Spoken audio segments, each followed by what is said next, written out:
30 ঘন্টার রুদ্ধশ্বাস অভিযান শেষে নিখোঁজ সান্দিয়াকে উদ্ধার করল রসাখোয়া ফাঁড়ির পুলিশ। উত্তর দিনাজপুর জেলার করমদিঘি থানার অন্তর্গত যাযাবর দম্পতি বিজয় ধামি ও কীর্তি ধামির 10 বছরের মেয়ে সান্দিয়া হঠাৎ নিখোঁজ হয়ে যাওয়ায় পরিবারটি চরম আতঙ্কে পড়েছিল। খবর পাওয়ার সাথে সাথে রসাখোয়া ফাঁড়ির ইনচার্জ রঞ্জিত মণ্ডল ও তার দল তড়িৎ গতিতে তদন্তে নেমে পড়েন। পুলিশ বাহিনী দিনরাত এক করে প্রতিটি সম্ভাব্য এলাকায় ব্যাপক তল্লাশি শুরু করে। টানা 30 ঘন্টার অক্লান্ত পরিশ্রম ও নিখুঁত পরিকল্পনার মাধ্যমে অফিসার রঞ্জিত মণ্ডল ও তার সঙ্গীরা ডালখোলা পুরুনিয়া মোড় এলাকা থেকে সান্দিয়াকে অক্ষত অবস্থায় উদ্ধার করতে সক্ষম হন। মেয়ের ফিরে আসার খবরে যাযাবর দম্পতির চোখে আনন্দ অশ্রু নেমে আসে। রসাখোয়া পুলিশের এই দ্রুত পদক্ষেপ ও মানবিক তৎপরতায় এলাকায় পুলিশের প্রতি সাধারণ মানুষের আস্থা ও শ্রদ্ধাকে আরো সুদৃঢ় করেছে। এই বিষয়ে উদ্ধার হওয়া মেয়েটির মা কি জানিয়েছে শুনুন।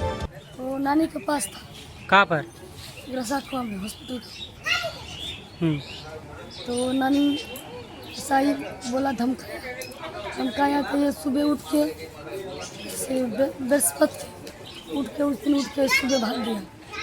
भागने से किसके साथ भाग गया? किसके साथ? नानी के साथ? नहीं, किसके साथ?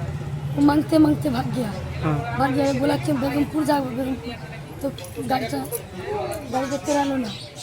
তারপরে ওই যে আমার জাতগুলো আছে ওই ধরে রাখছিল ওই আইসিতে। আমি তো ওই কল করেছে, বলছিল কি আমি ধরে রাখছি, তুমি নিয়ে যাও তোমার ছেলেকে। আমি ফোন করলাম ওকে নিয়ে আসি। থানায়? আমি করছিলাম কি আমার ছেলে নাই, পুরা কল করছিলাম নাই। তারপরে আমি বললাম কি আমার ছেলে নাই। থানা থেকে উদ্ধার করেছে আপনার মেয়েকে? উত্তর দিনাজপুরের করমদিঘি থেকে নিজস্ব প্রতিনিধির রিপোর্ট, টাইমস 14 বাংলা। আরো নিত্য নতুন ভিডিও পেতে এবং তথ্য জানতে আমাদের ফেসবুক পেজকে লাইক ও ফলো করে রাখুন। সেই সঙ্গে টাইমস 14 বাংলার ইউটিউব চ্যানেলকে সাবস্ক্রাইব করতে ভুলবেন না। মুখের উজ্জ্বলতা হারিয়ে গেছে, স্পট পড়ে গেছে, ব্রণ ভর্তি, তাই আর দেরি না করে আজই আসুন রায়গঞ্জের চণ্ডীতলায় হেলথ প্লাস মাল্টি স্পেশালিটি ক্লিনিকে এবং এখানে পান অভিজ্ঞ ডাক্তার দ্বারা ফ্রি স্কিন টেস্ট। আরো বিস্তারিত জানতে যোগাযোগ করুন 9674895169 এই নম্বরে।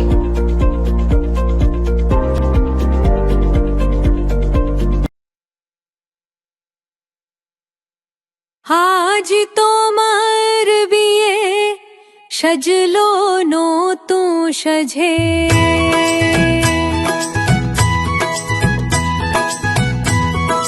সবার